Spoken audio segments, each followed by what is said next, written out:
तीन बहनों की लालची भाभी। करिश्मा, रेशमा और मनीषा तीन बहनें हैं। उनका एक भाई भी है, मयंक।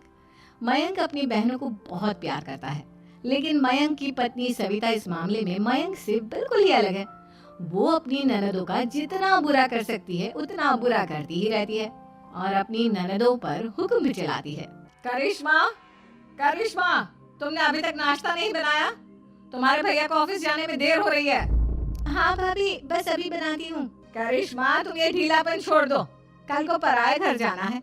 वहाँ अगर तुम इस तरह से काम करोगी तो लोग क्या कहेंगे कि माँ ने और भाभी ने कुछ सिखाया नहीं। और तुम्हारी दोनों बहनें कहाँ हैं? रेशमा मार्केट गई है और मनीषा सो रही है। क्या? सुबह के 8 बज रहे हैं और ये महारानी अभी भी सो रही है? ये कहते हुए सविता अपनी सास दुर्गा देवी के पास जाती है। माँ जी, देख रही हो अपनी बेटियों के तौर तरीके? क्या हुआ बहू, सुबह सुबह क्या कर दिया मेरी बेटियों ने?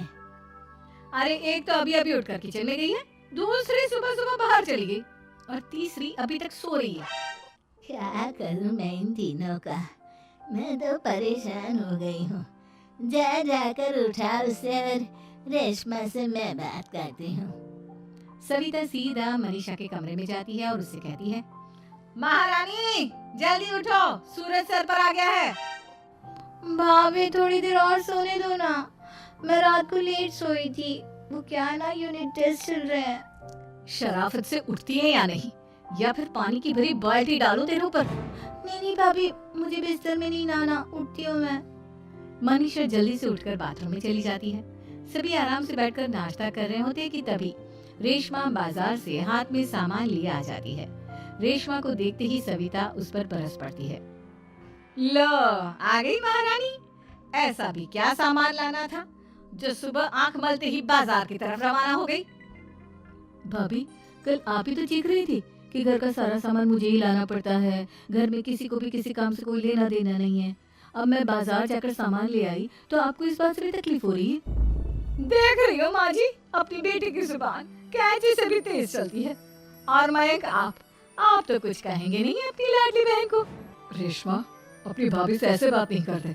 चलो माफी मांगो। भैया, मैं क्यों माफी मांगू? आप भाभी से बोलिए ना कि हम पर कम हुक्म चलाया करे। हम इस घर की बेटियां हैं और आपकी पत्नी की ननद है, नौकरानी नहीं। लो कर लो बात। इनकी भलाई के लिए कुछ भी बोलो तो इन्हें बुरा लग जाता है। इस घर में यही इज्जत है मेरी। देख लो माँ जी, आपकी बेटी किस लहजे में मुझसे बात कर रही है। सविता वहाँ से चली जाती है। मयंक को बहुत गुस्सा आता है, वो भी वहाँ से चला जाता है। फिर करिश्मा रेशमा को समझाती है, रेशमा, तुम्हें भाभी से माफी मांग लेनी चाहिए थी ना। लेकिन दीदी, मैंने कुछ किया ही नहीं, तो मैं माफी क्यों मांगू?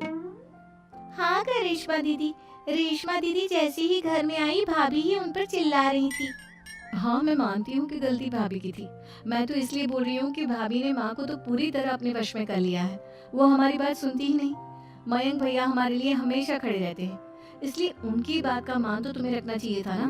कोई फायदा नहीं दीदी, कुछ दिनों की बात और है, भाभी उन्हें भी हमारे खिलाफ भड़का देंगी। फिर वो भी माँ की तरह हमारी किसी बात का विश्वास नहीं करेंगे। इसी तरह सविता अपनी तीनों ननदों को किसी न किसी बात पर परेशान करती रहती थी। एक दिन मयंक अपनी तीनों बहनों के लिए गिफ्ट लाया। करिश्मा, ये तुम्हारे लिए हार का सेट। रेशमा, तुम्हारे लिए सुंदर सी ड्रेस। और मनीषा, तुम्हें किताबें पसंद है ना, तुम्हारे लिए किताबें लाया हूँ। थैंक यू भैया। थैंक यू भैया। थैंक यू भैया। करिश्मा, तुम्हारा नेकलेस कितना सुंदर है, ये भैया कहाँ से ले आए होंगे?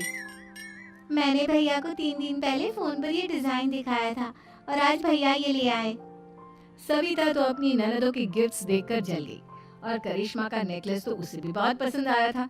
अपनी बहनों के लिए कितना अच्छा नेकलेस लेकर आए हैं, मुझे कभी कोई गिफ्ट नहीं दिया।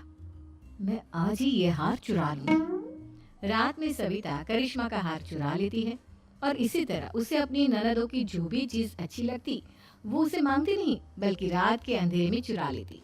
इसी तरह दिन बीतते गए और सविता ने मयंक के दिल में भी उसकी बहनों के लिए नफरत पैदा कर दी। एक दिन मयंक ने करिश्मा और रेशमा के लिए रिश्ता देखा और ये बात उसे घर में सबको बताई। माँ, करिश्मा और रेशमा के लिए बहुत अच्छा रिश्ता आया है, वो लोग कल इन्हें देखने आ रहे हैं। आप और सविता मिलकर सारी तैयारी कर लेना। ये सुनकर करिश्मा और रेशमा खुश हो जाती हैं, लेकिन सविता सोचती है, अगर इन दोनों बहनों की शादी हो गई तो घर और बाहर का काम कौन करेगा?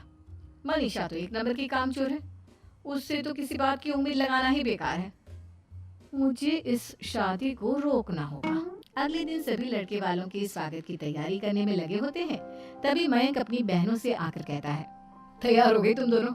देखो दोनों लड़के बहुत अच्छे हैं, मैं कोई कसर नहीं छोड़ना चाहता, इसलिए तुम उनके सामने अच्छे से बिहेव करना और अपनी भाभी से लड़ने मत लग जाना। करिश्मा, तुम वो नेकलेस पहन लो ना जो मैं तुम्हारे लिए लाया था। भैया मैं बहुत देर से वो नेकलेस ढूंढ रही हूँ, लेकिन मुझे मिल ही नहीं रहा। क्या तुमने नेकलेस खो दिया? तुम्हें पता भी है वो कितना महंगा था? तुम कोई काम ढंग से नहीं कर सकती।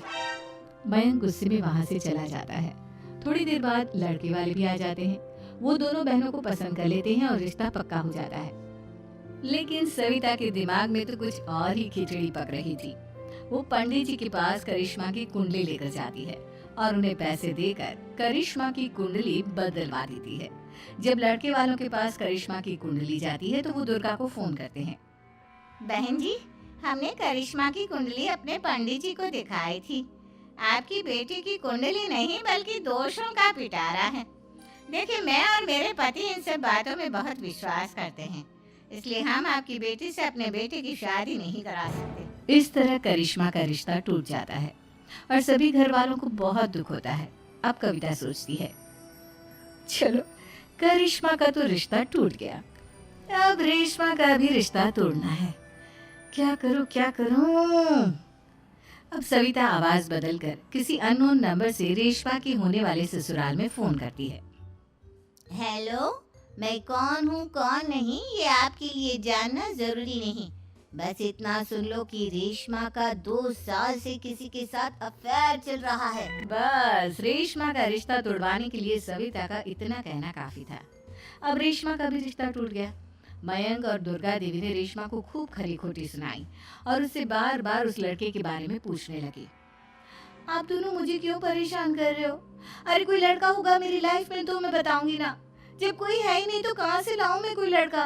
तो तेरे होने वाले ससुराल वालों को फोन किसने किया था? माँ मैं नहीं जानती किसने फोन किया था, मैं सच कह रही हूँ। मैं तो पहले ही कह रही थी इसकी लगाम खींच कर रखो, लेकिन मेरी सुनता ही कौन है। आप चुप रहिए भाभी, ये सब आपका ही किया धरा है। अब तीनों बहनों को विश्वास हो जाता है कि ये सब उनकी भाभी ही कर रही है। तीनों बहनें अपनी भाभी को सबक सिखाने के लिए एक वकील कर लेती है और घर में हिस्सा मांगना। देखो भैया, माँ बाप की जायदाद में जितना बेटों का हक होता है उतना ही बेटियों का, इसलिए इस घर के 4 हिस्से होंगे और हमें अपना हिस्सा चाहिए। मैंने तुम्हारे लिए क्या क्या नहीं किया और तुम इस घर में हिस्सा मांग रही हो? भैया, आप और माँ हम बहनों की कोई बात नहीं सुनते हो और भाभी हमारी शादी नहीं होने देगी क्योंकि उन्हें लगता है कि आप हमारी शादी में ज्यादा पैसा लगाओगे और उन्हें हम जैसी फ्री की नौकरानी कहाँ मिलेगी। तो हम भाभी के साथ तो रह नहीं सकते, हम बहनों को अपना हिस्सा चाहिए। अरे तुम्हें शर्म आनी चाहिए अपनी भाभी पर ऐसा इल्जाम लगाते हुए।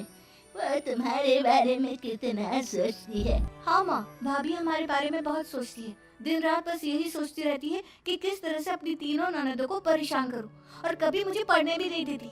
दोनों बहनों का रिश्ता भी तो इन्होंने ही तोड़वाया है और रात में हमारे कमरे में आकर हमारी चीजें भी चुराती हैं। इसी तरह सविता की तीनों ननदें अपनी बात पर अड़ी रही। अब कोर्ट में तारीख भी शुरू हो गई। जब सविता को लगा कि उसकी तीनों ननद इतनी आसानी से नहीं मानने वाली, तो उसने अपने पति और सास को सारी सच्चाई बता दी और अपनी तीनों ननद से माफी मांगी। मयंक और दुर्गा को भी अपनी गलती का एहसास हो गया। अब सविता खुद करिश्मा और रेशमा के लिए अच्छा रिश्ता ढूंढती है और उनकी शादी करवाती है।